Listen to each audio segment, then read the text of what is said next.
இது பாரவலம் செய்திகள். ஐஸ், கேரள கஞ்சா, கசிப்பு, சிகரெட்டுகளுடன் 42 பேர் காத்தான்குடி போலீசாரால் கைது. இனி விரிவான செய்திகள்.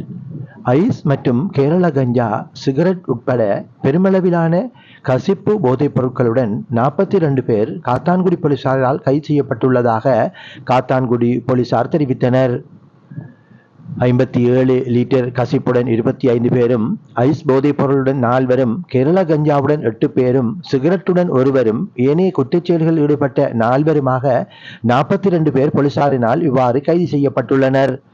காத்தான்குடி போலீஸ் பிரிவு உட்பட கர்பலா, கல்லடி, புதிய காத்தான்குடி, தாளங்குடா, கிராங்குளம் உட்பட பல பிரதேசங்களில் போலீசார் நடத்திய திடீர் சுற்றிவளைப்பு தேடுதல்களின் போது இவர்கள் கைது செய்யப்பட்டுள்ளனர்.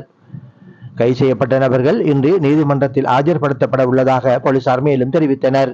காத்தான்குடி போலீசார் இது தொடர்பான மேலதிக விசாரணைகளை மேற்கொண்டுள்ளனர். இது பாரவலம் செய்திகள். பாரவலம் செய்திகளோடு நீங்கள் இதுவரை இணைந்து கொள்ளவில்லை என்றால் எமது சேனலை சப்ஸ்கிரைப் செய்யுங்கள்.